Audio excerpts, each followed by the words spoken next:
السلام علیکم ورحمۃ اللہ وبرکاتہ۔ کیسے ہیں سامعین؟ امید کی خیر و عافیت سے ہوں گے۔ ہم دوبارہ پھر حاضر ہیں آپ کی خدمت میں تفسیر قرآن مختصر تشریح کے ساتھ۔ ہم آپ سے یہی گزارش کرتے ہیں کہ ہماری اس یوٹیوب چینل کو ضرور سبسکرائب کریں۔ ہماری اس تفسیر کو جو عام ہندی اردو بول چال کے اندر روزمرہ کی جو گفتگو ہماری ہوتی ہے اسی انداز بیان میں ہم آپ کے سامنے لے کر آتے ہیں، تو سارے عالم میں اس کی دعوت پہنچے اور قرآن کی فہم اور اس کی سمجھ کو عام کرنے کے لیے ہم نے یہ پروگرام شروع کیا تھا۔ قریب 1 سال ہو چکا ہے اللہ کے فضل و کرم سے۔ تو ضرور ہمارے چینل کو سبسکرائب کریں، اور ویڈیو پسند آئے تو لائک کریں، شیئر کریں، اور زیادہ سے زیادہ لوگوں کو ہمارے اس چینل سے جوڑیں تاکہ اللہ کی اس کتاب کی فہم میں اور سمجھ میں سب کا فائدہ ہو، تمام عالم اسلام کا۔ جی ناظرین، ہم آج کا درس شروع کرتے ہیں۔ ہم نے پچھلے درس میں سورہ نحل کی آیت نمبر 54 تک اپنا درس مکمل کر لیا تھا۔ آج کا درس آیت نمبر 55 سورہ نحل سے ہم شروع کرتے ہیں۔ اعوذ باللہ من الشیطان الرجیم، بسم اللہ الرحمن الرحیم۔ لیکفروا بما آتیناہم فتمتعوا فسوف تعلمون۔ اللہ کے نام سے جو بڑا مہربان نہایت رحم والا ہے، تاکہ ہم نے جو انہیں عطا کیا ہے اس کی ناشکری کریں، اچھے مزے اڑا لو، ان قریب تم جان لوگے۔ ناظرین، پچھلے درس میں ہم نے اللہ تبارک و تعالیٰ کے کلام سے جو لوگ اللہ کی نعمتوں کی شکر گزاری کرتے ہیں اور اسی کی طرف اپنے ہاتھوں کو بڑھاتے ہیں، اسی سے مانگتے ہیں، اس کے علاوہ کسی سے نہیں مانگتے، اور جہاں بھی اللہ کے کلام کی بات سنتے ہیں تو فوراً لبیک کہتے ہیں۔ تو گزشتہ درس میں ہم نے انہی باتوں کا احاطہ کیا ہوا تھا کہ تمہیں ہر نعمت بھی اللہ کی طرف سے مل رہی ہے، وغیرہ وغیرہ بہت ساری باتیں۔ تو جو تکلیف کو دور کر دینا اور تمہارے فریق اپنے رب سے شرک کرنے لگتے ہیں، جو شرک کرنے لگتے ہیں ان لوگوں کے بارے میں اللہ تبارک و تعالیٰ آگے فرماتا ہے، تاکہ ہم نے جو انہیں عطا کیا ہے اس کی ناشکری کریں۔ جو شرک کرتے ہیں، اللہ تبارک و تعالیٰ نے جو عطا کیا ہے اس کی ناشکری کرتے ہیں، تو اللہ کہتا ہے اچھا مزے اڑا لو، ان قریب تم جان لوگے۔ قیامت کے دن تک تمہیں مہلت ہے، زندگی تمہاری جب تک ہے، جب تک مہلت مل رہی ہے، بڑے مزے اڑا لو، کوئی مسئلہ نہیں۔ تو اللہ تبارک و تعالیٰ یہی کہتا ہے کہ تم جان لو، ان قریب تمہارے سامنے پیش کیے جاؤ گے۔ آگے اللہ فرماتا ہے وَيَجْعَلُونَ لِمَا لَا يَعْلَمُونَ نَصِيبًا مِّمَّا رَزَقْنَاهُمْ تَاللَّهِ لَتُسْأَلُنَّ عَمَّا كُنتُمْ تَفْتَرُونَ۔ نیز جو ہم نے انہیں دیا اس میں سے ان کا ایک حصہ مقرر کرتے ہیں جنہیں جانتے تک نہیں، اللہ کی قسم تمہاری افطرا پردازیوں کی تم سے پوچھ ہوگی۔ دیکھیے اللہ تبارک و تعالیٰ کیا کہتا ہے، یہ تو ناشکری کرتے ہیں جو اللہ تبارک و تعالیٰ ان کو دیا ہے، اور اللہ کہتا ہے مزے اڑا لو۔ اور آگے اللہ فرماتا ہے وہ لوگ جو ناشکری کرتے ہیں وہ لوگ کیا کرتے ہیں، جو اللہ تبارک و تعالیٰ نے ان کو دیا ہے ان کا ایک حصہ مقرر کرتے ہیں، اللہ کے علاوہ بھی وہ حصہ مقرر کرتے ہیں۔ دیکھیے مفسرین کہتے ہیں اس ناشکری اور احسان فراموشی کی بھی سزا فوری نہیں دی جاتی بلکہ موت تک مہلت دی جاتی ہے، جس طرح میں نے کہا ہے۔ ان کے اس افتراء کی بنیاد کوئی علم نہیں، نہ اپنے عقائد کی تائید میں ان کے پاس کوئی دلیل ہے۔ ہمارے ہی دیے ہوئے رزق میں سے ہمارے شریکوں کا حصہ مقرر کرتے ہیں، بلکہ اللہ تعالیٰ کا حصہ اگر چھٹ جائے انہیں کوئی پریشانی نہیں ہوتی، مگر اپنے ان شریکوں کا حصہ نہیں چھوڑتے۔ دیکھیے اللہ تبارک و تعالیٰ کا بھی حصہ مقرر کرتے ہیں، یہ اللہ تبارک و تعالیٰ کے لیے ہے۔ ہاں، اب ان کے پاس 100 روپے ہے تو اللہ تبارک و تعالیٰ کو ایک حصہ اس میں کا، اور اپنے معبودوں کا بھی ایک حصہ جس کو وہ اللہ کے علاوہ پوچھتے ہیں، چاہے وہ کوئی بھی چیز ہو، زندہ کو پوچھتے ہوں، مردہ کو پوچھتے ہوں، شجر حجر کو پوچھتے ہوں، بتوں کو پوچھتے ہوں، جنات کو پوچھتے ہوں، فرشتوں کو پوچھتے ہوں، چاہے جس کی بھی وہ عبادت کرتے ہوں، تو ان کا حصہ مقرر کرتے ہیں۔ تو مفسرین کہتے ہیں کہ اللہ کے حصے میں سے وہ کم کر سکتے ہیں مگر اپنے شریکوں کے حصے میں سے کم نہیں کرتے۔ اپنے شریکوں کا اتنا خوف، اتنا ڈر آج بھی ہمارے معاشرے میں آپ نے دیکھا ہوگا کہ یہ پیسہ جو ہے، یہ پیسہ فلاں نیاز کے لیے جمع کرو، جمع کرتے ہیں لوگ، ارے فلاں کی نیاز کرنا ہے، ٹھیک ہے، مگر اللہ کے حقوق میں سے اللہ تبارک و تعالیٰ سال میں ایک مرتبہ قربانی طلب کرتا ہے، یعنی اللہ تبارک و تعالیٰ کو تو نہ گوشت کی ضرورت ہے نہ خون کی ضرورت ہے، اللہ تبارک و تعالیٰ کہتا ہے، مگر ایک مرتبہ اللہ تبارک و تعالیٰ کے لیے قربان کرنا پڑتا ہے سال میں ایک مرتبہ بقرعید میں۔ تو یہ جو لوگ ہیں جو جن معبودوں کو اللہ کے علاوہ پکارتے ہیں، نظر و نیاز کرتے ہیں، ان سے حاجت روائی مشکل کشائی کرتے ہیں، اللہ کا شریک بناتے ہیں، تو قربانیاں چھوٹ جائیں کوئی مسئلہ نہیں ہے، مگر ان کی مانگی ہوئی نیازوں میں کمی نہیں کرتے، کچھ بھی کریں گے مگر یہ نیاز، ارے بھائی کیا ہے بہت پریشان ہوں، کیسا، ارے تو وہ نیاز مانگ لیا تھا دیا نہیں، فوری طور پہ نیاز کر، یا فلاں وہ کر یہ کر۔ تو بین یہی حالت مشرکین مکہ کی کہ اپنے معبودوں کو جو وہ پکارتے تھے، لات، منات، عزا، ہبل، جتنے بھی ان کے بت تھے اور بھی جس کو وہ پکارتے تھے، ان کا حصے میں سے تو کمی نہیں کریں گے، اللہ کے حصے کو چھوڑ دیے کوئی مسئلہ۔ آج وہی عالم ہے، ہمارے کلمہ پڑھنے والے لوگوں کے اندر بھی وہی شرک بین آ چکا ہے کہ اپنے باباؤں کے حصوں کو تو پورا کریں گے، اللہ کے لیے قربانی دینے کا وقت آیا تو وہ چھوڑ دیں گے، نہیں ہے بھائی جان دے چھوڑ دو، وہی حال ہے۔ آگے مفسرین کہتے ہیں انہوں نے کھیتی اور جانوروں میں حصہ بنا رکھے تھے، مشرکین مکہ کھیتی میں، جیسے کھجور کی کھیتی ہے اور دیگر جو بھی کھیتیاں ہیں، اور جانوروں میں جو پالتو جانور ہوتے ہیں، اونٹ ہے، بکری ہے، بھیڑ ہے، بھینس ہے، جو بھی وہ تو ان میں حصہ بنا رکھے تھے۔ انہوں نے اپنے زعام سے یہ طے کر رکھا تھا کہ یہ اللہ کا حصہ ہے اور یہ ہمارے شریکوں کا، جو ان کے شرکا کا حصہ ہوتا وہ اللہ کے حصے میں شامل نہ ہوتا، جبکہ اللہ کا حصہ شرکا کے حصے میں شامل کر دیا جاتا۔ برے تھے جو وہ فیصلے کرتے تھے، سورہ انعام میں بھی اس کا اللہ تبارک و تعالیٰ نے ذکر کیا ہے۔ اپنے شریکوں کا حصہ مکمل ہو جائے، اللہ کا حصہ چھوٹا تو چھوٹا، ایسا ڈویژن تھا ان کے پاس، مال میں، کھیتی میں، مویشیوں میں، یہ لوگ شرک کرتے تھے، جس طرح میں نے مثال دے کر بیان کیا ہے۔ تو مسلمانوں، اللہ کے علاوہ کسی کے لیے نظر و نیاز نہیں، کسی کے لیے قربانیاں نہیں اللہ کے علاوہ، سمجھے؟ اگرچہ کرو گے تو اللہ تبارک و تعالیٰ کہہ رہا ہے کہ مزے اڑا لو، تم مزے اڑا لو، زندگی جی لو، مگر لوٹ کر ہمارے پاس ہی آنا ہے۔ تو اللہ تبارک و تعالیٰ سے دعا ہے کہ ان جیسے جو شریک بناتے ہیں اللہ کے علاوہ، پکارتے ہیں حاجت روائی و مشکل کشائی کے لیے اپنے مردوں کو، ہم یہی دعا کرتے ہیں اللہ تبارک و تعالیٰ ان کو ہدایت دے۔ آگے اللہ فرماتا ہے وَيَجْعَلُونَ لِلَّهِ الْبَنَاتِ سُبْحَانَهُ وَلَهُمْ مَا يَشْتَهُونَ، لوگوں نے اللہ کے لیے بیٹیاں تجویز کی ہیں، وہ پاک ہے، اور اپنے لیے بیٹے جو وہ چاہیں۔ دیکھیے، مشرکین مکہ کا ایک عقیدہ یہ تھا کہ وہ فرشتوں کو اللہ کی بیٹیاں کہتے تھے، اور دیگر مشرک تہذیبوں کی طرح مشرکین مکہ نے بھی دیوتاؤں کی نسبت دیویاں زیادہ ٹھہرا رکھی تھیں، جنہیں وہ اللہ کی بیٹیاں قرار دیتے، جیسے لات، منات، عزا وغیرہ۔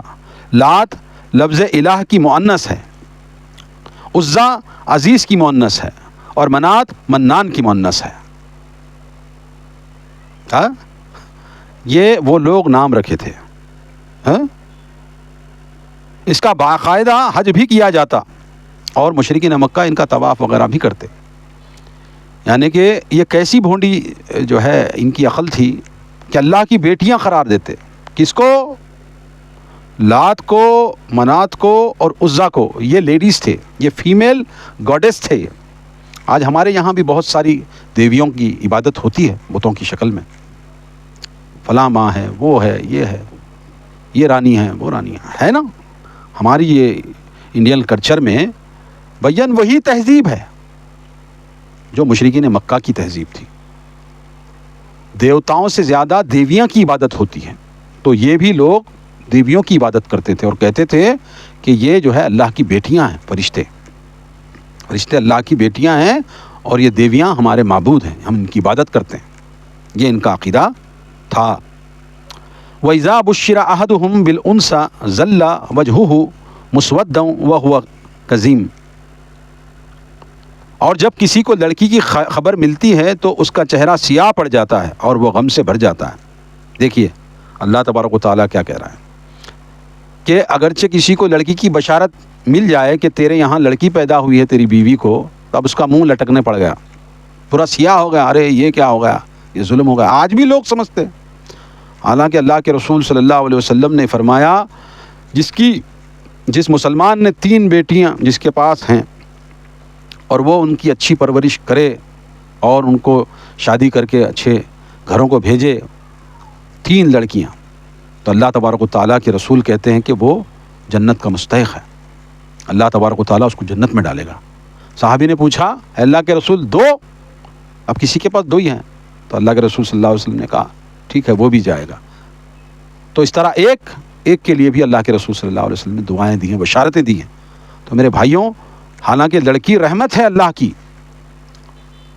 لڑکی جو ہے رحمت ہے اللہ کی، مگر لڑکیوں کی بشارتیں جب ملتی ہیں تو ان کے منہ لٹکے ہوئے پڑتے ہیں. نہیں کرنا چاہیے. یاد رکھو جب ضعیف ہو جاؤ گے، بوڑھے ہو جاؤ گے، یہ بیٹے لات ماریں گے، یہ بیٹیاں ہی تمہاری جو ہے تیمارداری کریں گی. آج جس کی بشارت سن کر کے تم منہ لٹکاتے پھرتے ہو. تو مشرکین مکہ کے اندر یہ بھی ایک بدعقیدگی تھی کہ وہ لڑکیوں کی بشارت سن کر کے منہ لٹکاتے تھے، مگر عبادت لڑکیوں کی کرتے تھے، لات کی، منات کی، عزا کی، اور فرشتوں کو اللہ کی بیٹیاں کہتے تھے. مگر خود کو بشارت ملی کہ تیرے گھر لڑکی ہوئی ہے تو منہ سیاہ ہو گیا، منہ بھونا ہو گیا اس کا. یہ ان کا عالم تھا، ان کے کرتوت تھے.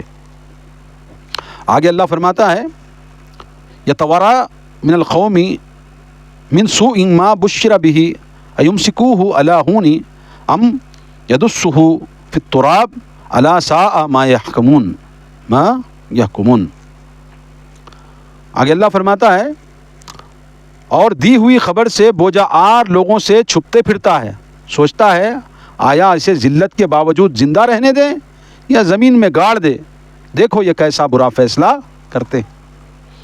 اور ایک کمینگی یہ بھی تھی مشرکین مکہ کی کہ اب اس کو بچی پیدا ہو گئی، بیٹی ہو گئی، اب کیا کروں، چھپ لیتے پھر رہا، کیا کروں. اب دل میں خیال آ رہا اس کو زندہ رکھوں یا زندہ قبر میں گاڑ دوں.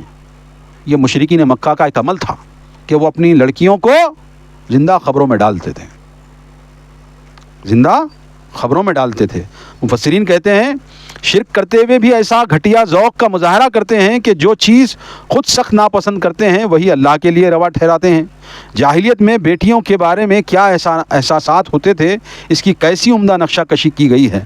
چنانچہ ان میں بیٹیوں کو زندہ درگور کرنے کی عادت بد بھی موجود تھی.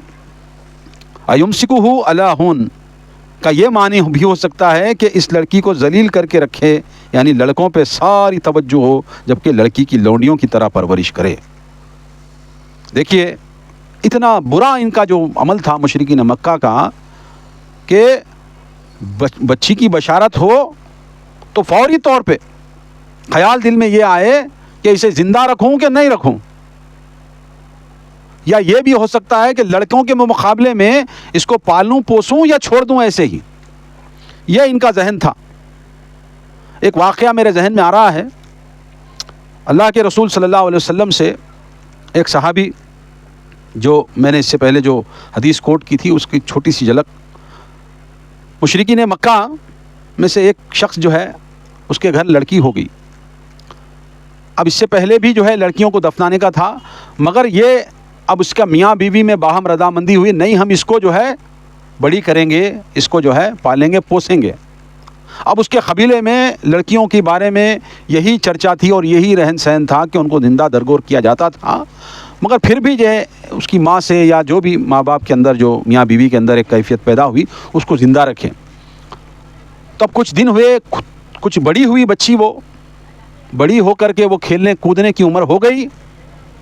اب اس کے قبیلے کے جو ہے لوگوں کو پتہ چلا، چھپا کے رکھا تھا بچی کو لوگوں سے کہ میں اس کو نہیں ماروں گا. دل چاہتا تھا کہ نہ ماروں، مگر قبیلے میں بات معلوم ہوئی. اب جو ہے قبیلے کے اوپر بات آ گئی تو اب مجبوری طور پر ایک واقعہ جو ہے ایسا ہے کہ وہ اپنی بیوی کو کہا کہ اس کو جو ہے اب تیار کر دو، اس کو تیار کر دو، نہلاؤ دھلاؤ، کاجل لگاؤ، اچھے کپڑے پہناؤ،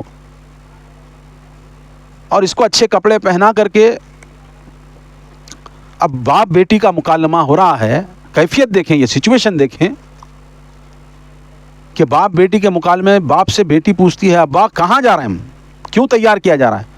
بیٹی تیرے کو ماموں کے گھر کو لے کے جاتا ہوں، تیرے نانی کے گھر کو لے جاتا ہوں، چل ہم جائیں گے. تب اس کو تیار کیا. اس کے بعد ایک کدال لی ہاتھ میں، زمین کھودنے کی کدال کاندھے پہ ڈالی اور بچی کی جو ہے پکڑ کے چل دیا. اب جا رہا ہے، بہت دور نکل گیا. بہت دور نکل جانے کے بعد ایک مقام پر وہ ٹھہرا. اب اس کے بعد گڑھا کھودنے لگا. اب گڑھا کھودنے لگا تو بچی کیا سمجھ رہی، کچھ بچی اتنی کیا سمجھ تھی. گڑھا کھودنے لگا تو باپ مٹی نکال رہا ہے تو وہ چھوٹی سی معصوم بچی بھی اپنے کپڑے کے اندر اس کی مٹی کو نکال رہی اور پھینک رہی، باپ کے کام میں ہاتھ بٹا رہی.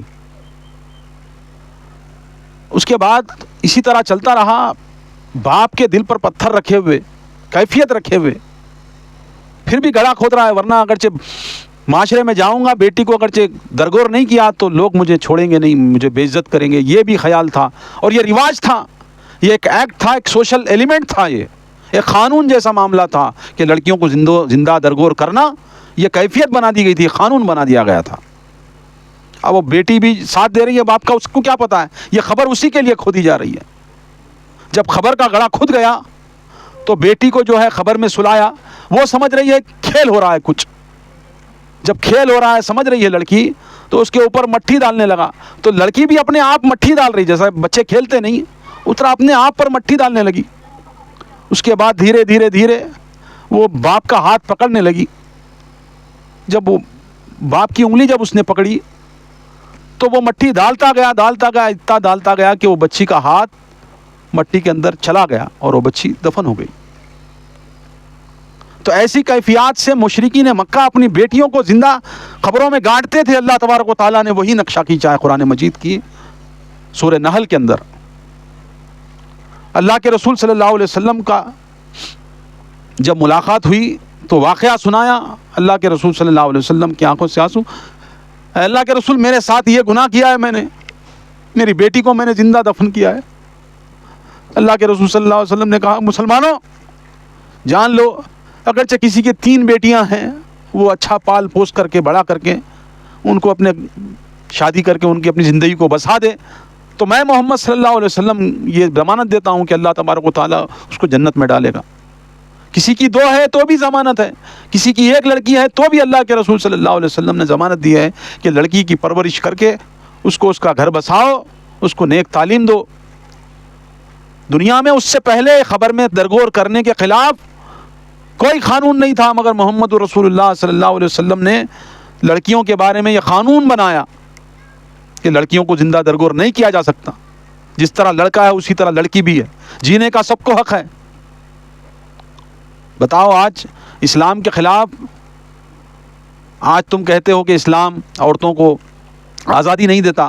ارے اسلام کی یہ مرہون منت ہے، اسلامی کی کیفیت ہے جو عرب میں آج لڑکیاں بچی ہوئی ہیں. اگرچہ اسلام نہ ہوتا تو یہ زندہ درگور کر کر کے ایک لڑکی بھی جو ہے نا عرب میں نہ بستی، وہ کیفیت ہو جاتی.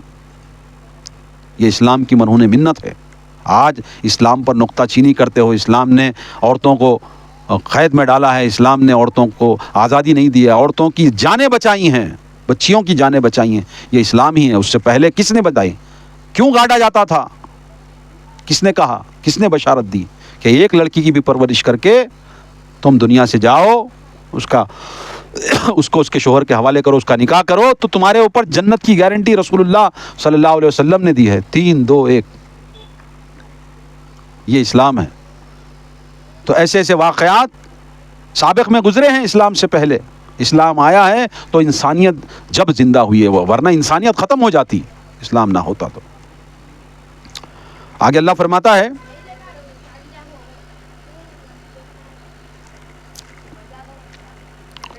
للذین لا یؤمنون بالآخرۃ مثل السوء وللہ المثل الاعلی وهو العزیز الحکیم. بری مثال تو ان لوگوں کے لیے ہے جو آخرت پر ایمان نہیں رکھتے، اللہ کے لیے تو بلند تر مثال ہے اور وہ ہر چیز پر غالب اور حکمت والا ہے۔ اللہ تعالیٰ کی تمام صفات اعلیٰ ہیں، کوئی گھٹیا صفت اللہ کی نہیں ہو سکتی۔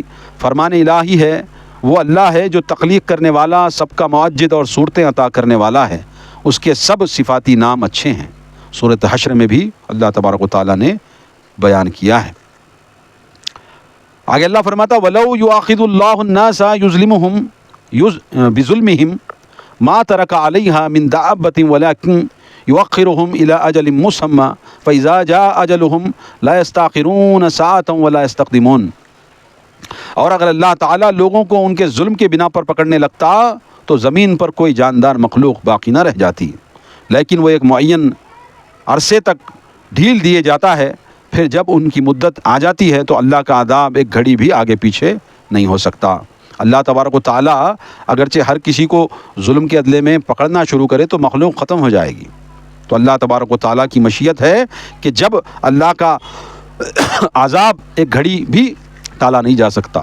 لوگ مشرکین مکہ مانگتے تھے نا، لاؤ عذاب ہمارے اوپر، تو اللہ تبارک و تعالیٰ کہتا ہے ایک گھڑی بھی پیچھے نہیں ہٹ سکتا۔ انسان کے گناہ اتنے کثیر ہیں کہ عذاب نازل ہوتے ہی رہیں اور پھر ان کے اثرات سے کوئی بھی جاندار نہ بچ سکے گا۔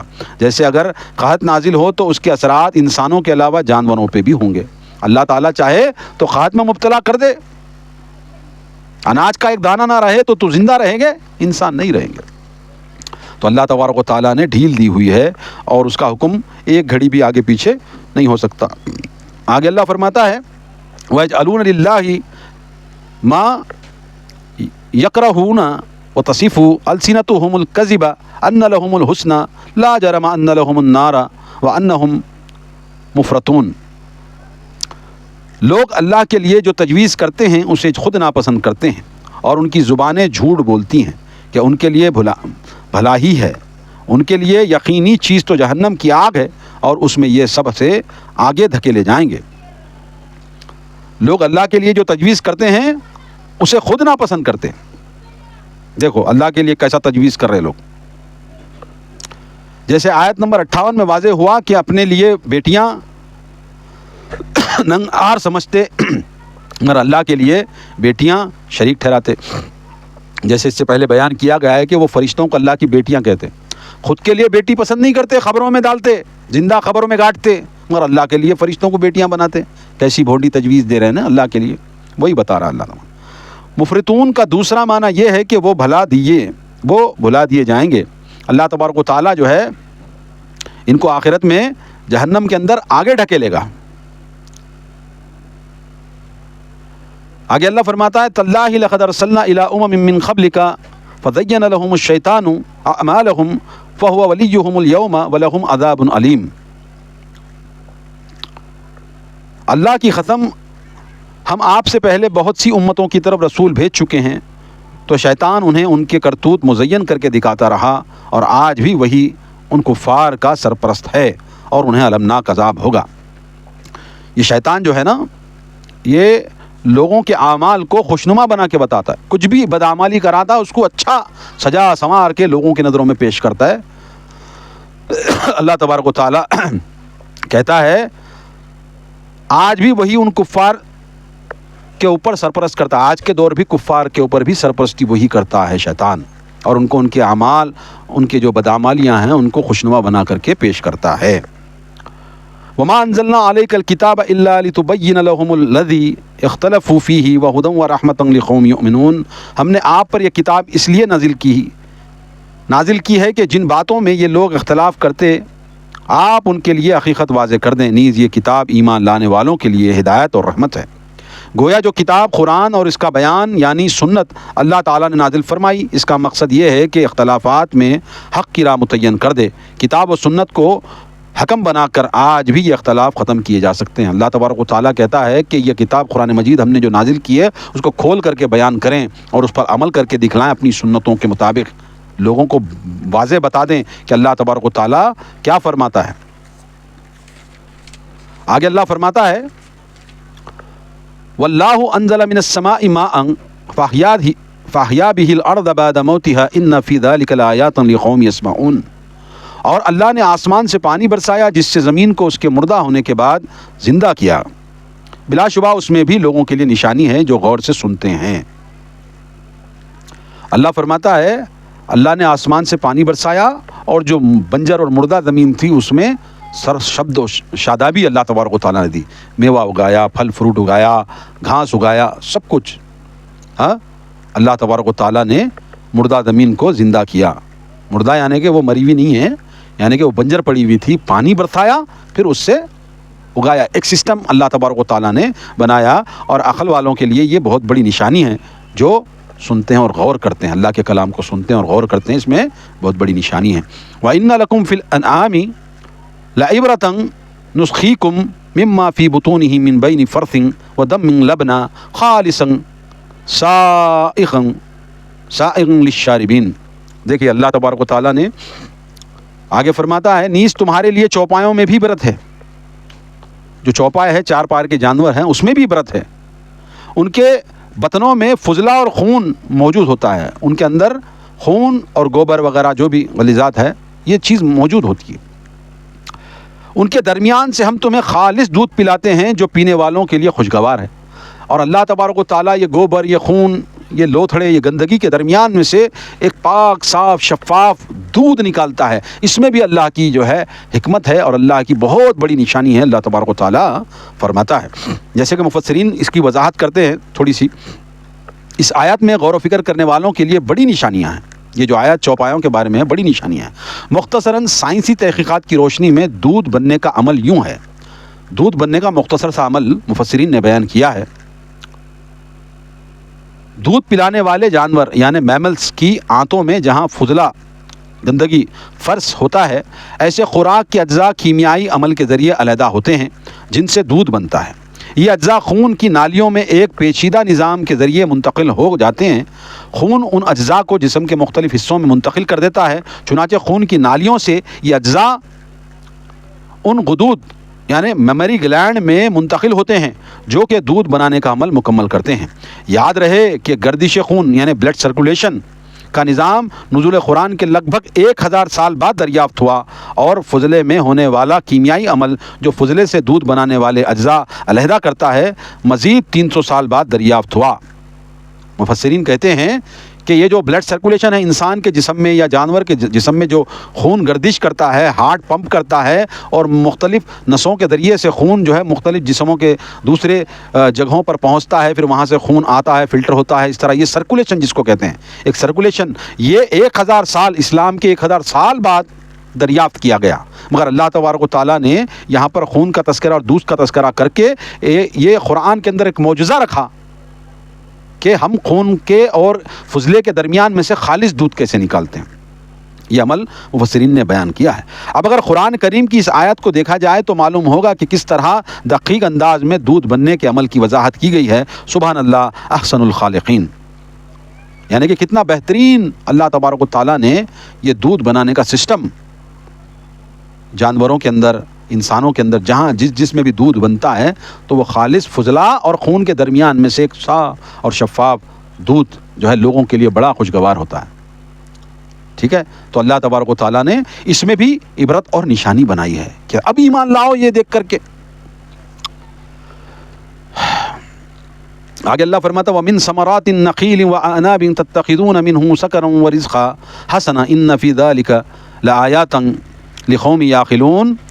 نیز کھجور اور انگور کے پھلوں سے بھی پلاتے ہیں جسے تم شراب بنا لیتے ہو، اور عمدہ رزق بھی اہل عقل کے لیے اس میں بھی ایک نشانی ہے۔